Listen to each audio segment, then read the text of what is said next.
Today in Mill Street, we're doing flatbreads, which is my favorite category of breads.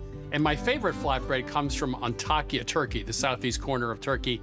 It's called Pide, and it's like a focaccia. It's thicker than most flatbreads, has a great texture and a great flavor. Then we go to Lahore, Pakistan, where we figure out how to do a potato-stuffed naan at home without a tandoor oven, and then a super simple Tuesday night flatbread which has yogurt in it. So please stay tuned as we bring great flatbreads from around the world into your kitchen. Funding for this series was provided by the following.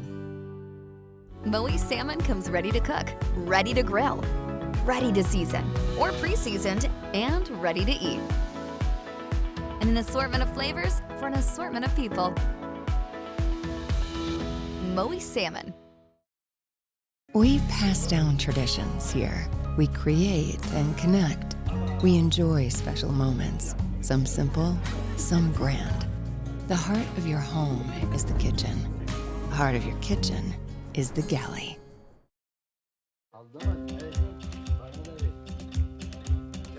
Tabii Türkiye'de ekmek kültürü bir başka mutfak. Dede, baba, oğul. Biz üçüncü kuşak. Bu ekmeklikte üçüncü kuşak. Sabır, sebat, sabır. Sebat, sabır ve itina. Dan dolayı. Yoksa olmaz bu iş. Bir şeyi sevmezsen yapamazsın. Yapacaksın, seveceksin ki yapasın. Dan. Var. Kaç tane? Ye.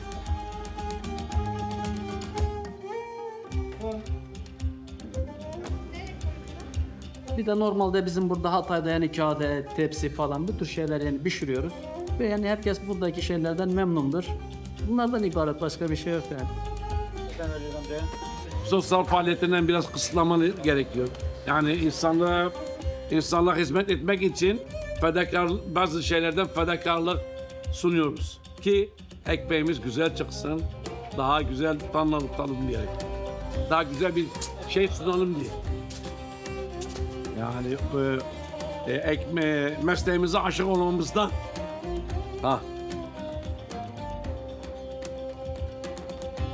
Katlı sürmek için, daha ince ve daha eşit olduğu için. Güzel olması için böyle elden açıyoruz. Lezzetli oluyor, güzel oluyor. Dedemiz fırıncı. Burası bir fırındı zaten 60-70 seneden beri. Böyle kalacak.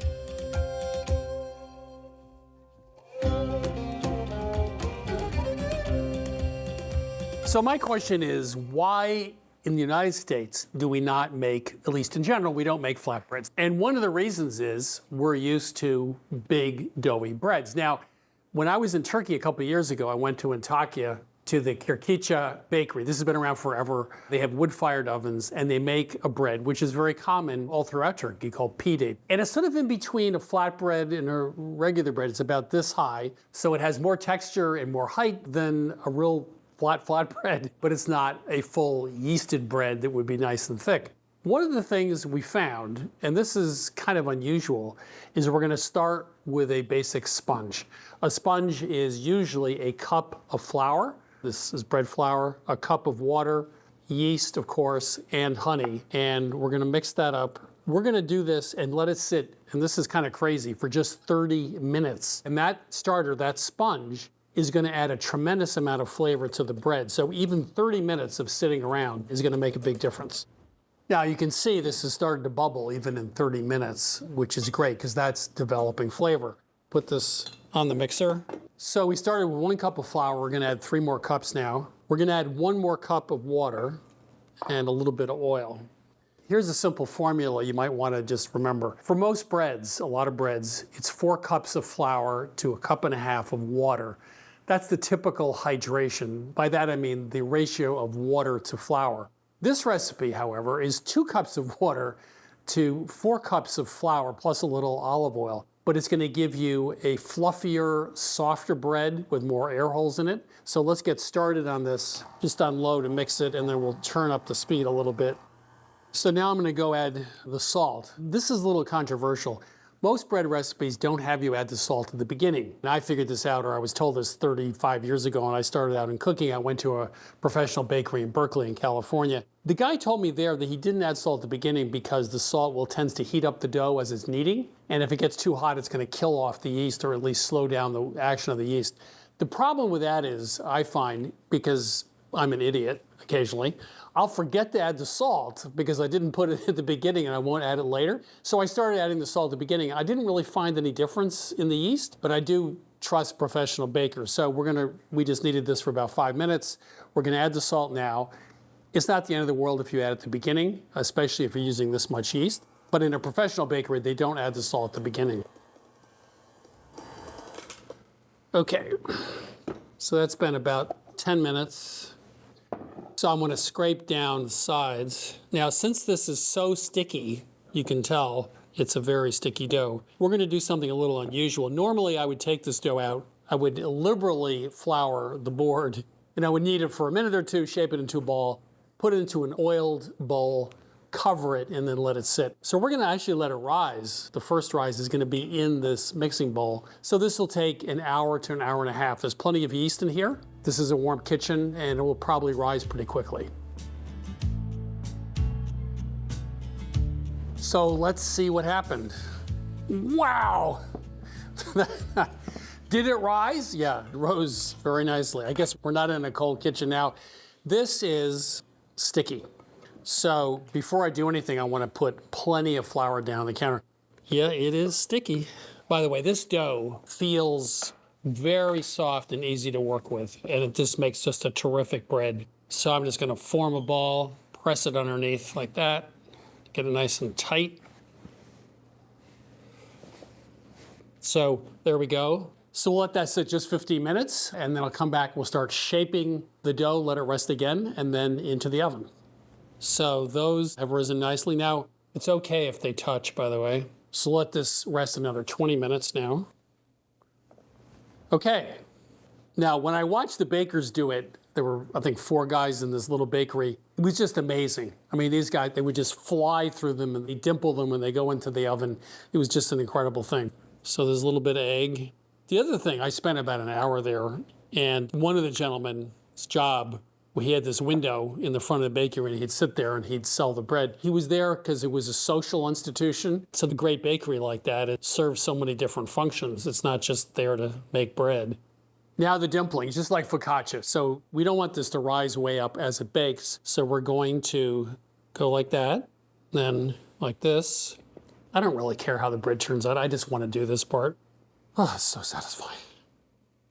Now I can go home. Now I've had a really good day. I get to dimple the bread. And then some seeds, Nigella seeds as well. Look at those beautiful dimples. You know, once you get the hang of bread, I know a lot of you are really good bread bakers, but it's really not hard at all. And I started last few years, getting into making pretzels and all sorts of flatbreads. Okay, so this goes into a super hot oven, 475 for about 15 or 16 minutes. That's one of the advantages of a flatbread. It cooks very quickly. So how does that look? It looks pretty good. It's gonna have a nice soft texture to it. It's a little like focaccia, which is also a very wet dough. And how's it gonna taste? It tastes like I'm back in Turkey in Antakya. And remember that little trick, which is take a cup of flour, cup of water, the yeast, a little honey, whisk that together and let that sit even for just 30 minutes, and you get that poolish or that sponge really develops a lot of flavor. So if you don't like your flatbreads too flat, you want a little bit of texture to them, this pide bread from Turkey is absolutely perfect. And I just want to say a word about Antakya. It was pretty much destroyed during that earthquake a while back. We met so many people there. The people at this bakery were just tremendous. So we wish all the people in Antakya the best of luck, and we hope to go back soon. Thank you.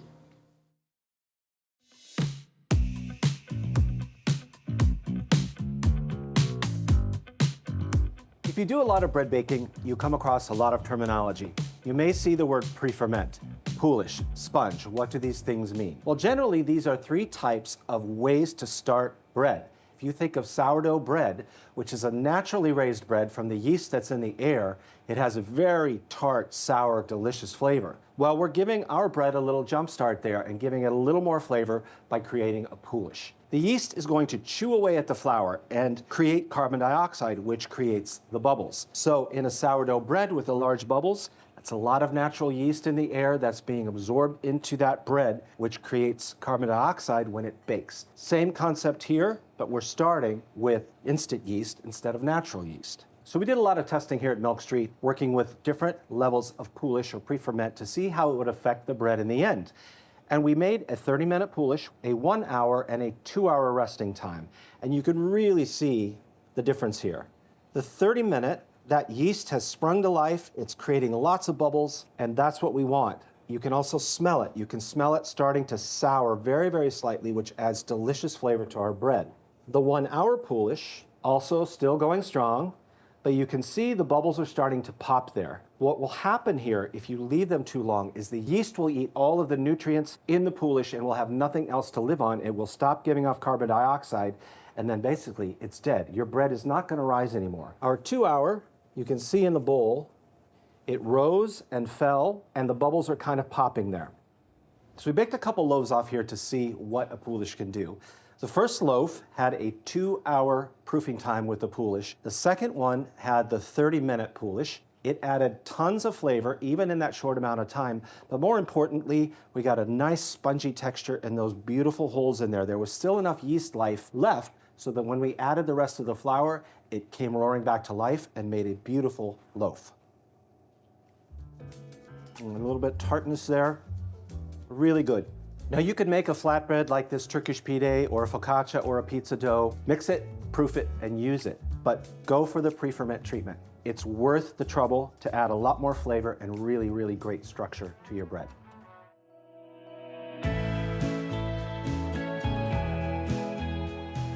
A foldable, soft, a little bit charred, chewy flatbread is one of the great pleasures of eating food from the Levant, and I'm going to show you a very easy one that's great for beginning bakers and more advanced bakers alike.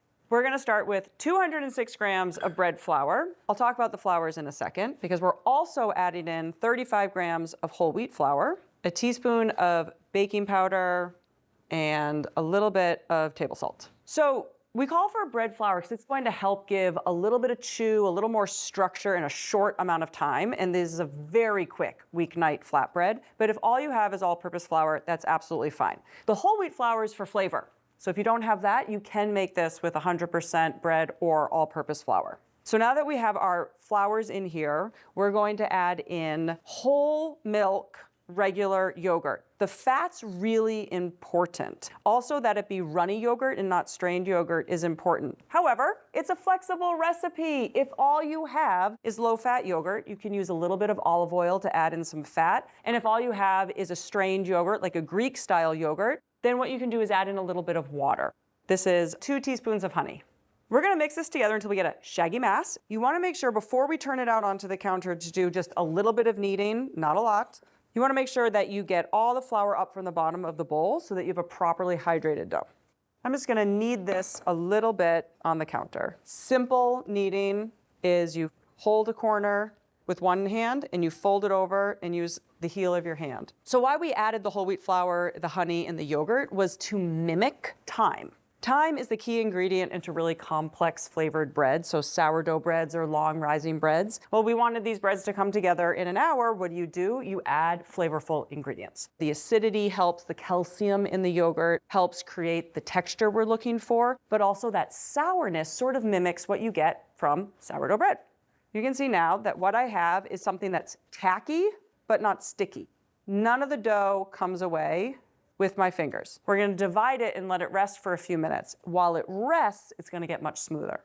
So you can use a scale, but this makes about 6 breads, so I just divide it in 2, and I'll divide each of these into 3. You'll probably notice I haven't floured my work surface yet. That's because to make the dough into our 6 balls, it actually helps to have a little friction here so that you get a nice smooth surface. And the surface tension you're creating helps you get a little bit of a puff in the skillet later, which we're going to show you.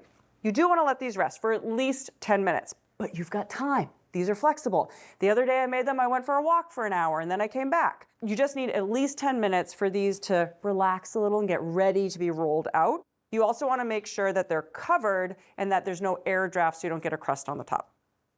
Okay, so these breads are fantastic plain, but they're a great vehicle for butter and flavored butter. We're gonna make an herb butter with a couple tablespoons of salted butter in here. While you're making the butter, it's good to start preheating your pan because it needs to preheat slowly and for a long time. You don't want it really hot, so I just have this preheating on medium. I'm just gonna add some garlic while we chat. So 1 garlic clove minced into here. You can go in any flavor direction. So think about what you're serving. It's a nice way to customize things. It's a nice way to get the family involved. So what I'm doing here is I'm just cooking the garlic gently. I want it to develop a little bit of toastiness, but I certainly don't want it to burn, so I'm watching it carefully. And I'm going to add parsley, cilantro, and dill. But again, the world is your oyster. This could be tarragon, it could be fennel fronds. You want to add 1 pinch of salt, so it can just hang out off heat while we roll out our breads. All right, you can grab 1 bread. Make sure your counter is dry, and you want to add just a little bit of flour. So I like to take the ball and press it down to sort of get a flat pancake. I think that gives me a good start for getting a rounder shape. And then what you want to do is I like to roll from the center out, never all the way down, and rotate. Rotate, roll, rotate, roll. And you want about 8 inches. So we're going to put this on in and see where we're at in terms of preheating. We're going to let it sit. It needs about a minute. I'm gonna have my eye on it looking for bubbles. So we're going to flip this over and cook the other side. So these aren't pitas. They're not gonna poof all the way through, but it sort of breathes. I love this when flatbreads start to breathe. See, golden brown spots, perfect. And then we're going to brush with our herb butter. All right, let's bake off a few more. So I'm thinking, I'm learning that a little higher for this pan is working today. The one thing to make sure is that you don't have it super hot. It will burn before it's ready to poof. See how nice and strong it is? That's thanks to that high protein bread flour. Oh, look, it's growing. It's like a little volcano. But all that is great. That's the structure from the bread flour is allowing the steam to stay inside, and it creates that awesome pocket. See that? That's perfect. That's what we want. Love it. See, you just have to find the right temp for your pan. Give it a flip. Yes. Roll out 1 more bread. And now that we've got our pan at the right temp, the second side's gonna go much faster with the second bread. We're there. Perfect. Herb butter. So you just keep going like this. You make your 6 breads. As one cooks, you roll another one out, and then it's time to eat.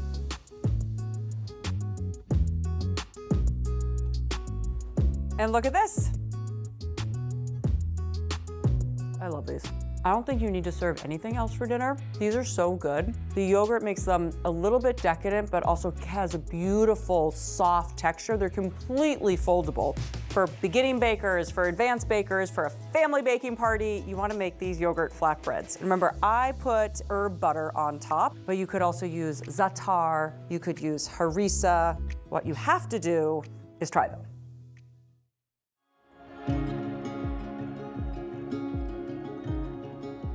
During our trip to Pakistan, we tasted so many different naans in so many different places. They're all made fresh, to the minute, and are just fantastic. We knew we could make an incredible dough, but our biggest challenge was how to cook it. We don't have access to tandoors, and most people are not going to have that in their backyard, so we wanted to replicate that intense, bubbly char without the tandoor oven. And, as usual, good old cast iron came to the rescue. So to start with making our dough, we have a bowl full of plain all-purpose flour here. We'll stir in the dry yeast, a little bit of salt, of course. Then in the bowl here, we're going to make what's called a well. A little bit of yogurt goes in, use a full-fat yogurt, and then water. So we're just going to slowly rotate the dough and pull in the flour, and then start stirring and mixing it in. The dough will look very dry. It'll look as if it'll never come together, but it will switch to our hands. And at that point, you'll be able to feel that the dough is actually a lot moister than it looks. Okay. So once all the little dry bits are picked up, your bowl's pretty much empty. Set that aside. And now we'll go to the counter. No more flour needed. We're going to give it some kneading. This takes about maybe 6 minutes or so. So what I like to do is press it out, fold it over, press it out, and turn. So fold, press, turn. You know, in Pakistan, the naan is made by hand, always. But if you prefer, you can do this in a mixer with a dough hook also. It comes out exactly the same. Okay, see? Now we need to let this rise for about an hour. I'll oil this bowl just a little bit. The rising is really important for a couple of reasons. We developed all that elastic gluten, and now we're going to let it relax a little bit. It needs that process to make a tender dough. So our dough is made, is having its first rise of an hour, and now we're going to focus on making the potato filling. So we'll make our cooked potato filling. We're adding a little bit of ghee. Ghee is a clarified butter, which means the milk solids have been removed from it, so it's the pure butter fat. But in this instance, regular butter works fine. We're also adding a little bit of chili powder. We're also adding whole cumin seeds. Now you might think those are gonna be too crunchy, but they actually soften while the potatoes cook, and they contribute beautiful flavor. And of course, a little salt. Add just a little bit of water, 2 tablespoons, there we go. And we'll stir this together. Cover it tightly and put it in the microwave for a total of 10 to 13 minutes about, and we want to stir it once about halfway through. I hear the microwave. Let's see. Okay. Be careful lifting the lid because you will get some steam. Perfect. We'll give these a little bit of a mash, and then we will stir in our other flavorings. This is Napa cabbage. This just gives a little bit of texture to the potatoes. Then we have some fresh herbs. We have a combination of mint and cilantro. Those are fantastic together. And then, of course, some fresh green chilies chopped up. You want a consistency that holds together, but it's not quite a paste. Okay, so we'll let this cool down a little bit while our dough finishes rising, and then we will get to that happy place where we can join the two together. The dough has doubled in size. It's nice and puffy. If I punch it down, it'll actually start deflating, which is what you want to see. It comes out of the bowl very easily because of the oil we put into it. Put it onto the counter, just turn it right out. You don't want to develop excessive gluten right now. And we will then divide this into 6. We're going to form these into balls, and by doing that, we get the gluten reactivated just a little bit. We want to tighten this up a little bit, and then we will let them rise another 25 to 30 minutes here for the second rising. And now it's time to continue the fun. We're going to take each of these and flatten them into a 7-inch circle, about 3/8 inch thick. Now, this doesn't matter if they're perfect circles or not. Naan is a very relaxed, casual, forgiving thing. We'll take our potato filling and just distribute it amongst the 6 as evenly as we can. Let's put these back out, and we will take each one of these, put them on the counter, pull in the edges. That's okay if they overlap a little bit and get pleated, which is fine. Pinch to seal, because this dough needs a little bit of pinching. Then flip them over and press flat again. Roll or press them to about a 6-inch diameter, and they're going to be about a 1/2 inch thick, maybe a little bit more. And put them right back onto the sheet tray. Okay, so all that's left now is to get the skillet preheated, ready to blister these little babies, and we'll cover them with a towel just to keep the surface moist while we do that. Now we're about to cook the naan. We have the cast iron skillet starting to heat. This takes about 6 minutes or so over medium-high heat. We have some soft ghee here. We'll brush both sides of the naan with just a little bit of ghee. We'll sprinkle the top with a little bit of sesame seeds. This gives a little extra crunch and a little flavor because these seeds will get toasty brown in the skillet. And here's the dimpling, the fun part, right? Just use your fingers to press in dimples. I'm going to put the seam side down first to seal that seam shut. And while that cooks about 2 to 2.5 minutes before we flip it, I'll get the next one ready. I think smoke is a good indicator that this might be ready to flip. Yes. Turn it over, and there we go. Okay, see that nice little crusty char on there? That's exactly what we're looking for. The second side probably needs a little bit less time than the first side. About 1 to 1.5 minutes is good for it. Turn that over. Ooh, let's put this right onto the platter. Woo. Naan number 2. There we go. The one that just came out of the skillet gets brushed with a little more ghee while it's piping hot. The ghee just sort of blends and melts over it. Now, you've been watching these cook one at a time in a cast iron skillet. Believe me, we did try other methods that would cook all of these at once. We tried the oven. We tried it on high heat. We even tried the broiler for a little while. Nothing gave us the char we needed or the texture of the bread like the cast iron skillet. There we go, front and center, the naan. I want to show you the inside. Oh, yes, look at that beautiful. You got the green herb and chili speckled potatoes. Oh, so good. You want chewiness, which this has. The charred areas are fantastic, and then you get that soft, creamy potato with little hits of spice and chili heat. Really beautiful. You can get this recipe and all the recipes from this season of Milk Street at milkstreettv.com. Recipes and episodes from this season of Milk Street are available at milkstreettv.com, along with shopping lists, printer-ready recipes, and step-by-step videos. Access our content anytime to change the way you cook. The new Milk Street cookbook is now available and includes every recipe from our TV show. From cacio e pepe and skillet spanakopita to Brazilian-style carrot cake and Thai coconut soup, the Milk Street cookbook offers bolder, fresher, simpler recipes. Order your copy of the Milk Street cookbook for $27, 40% less than the cover price. Call 855-MILK-177 or order online.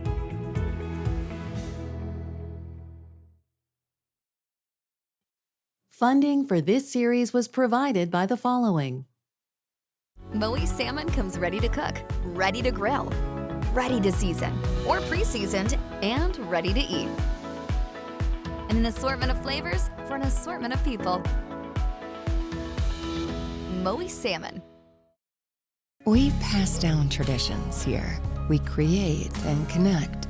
We enjoy special moments, some simple, some grand.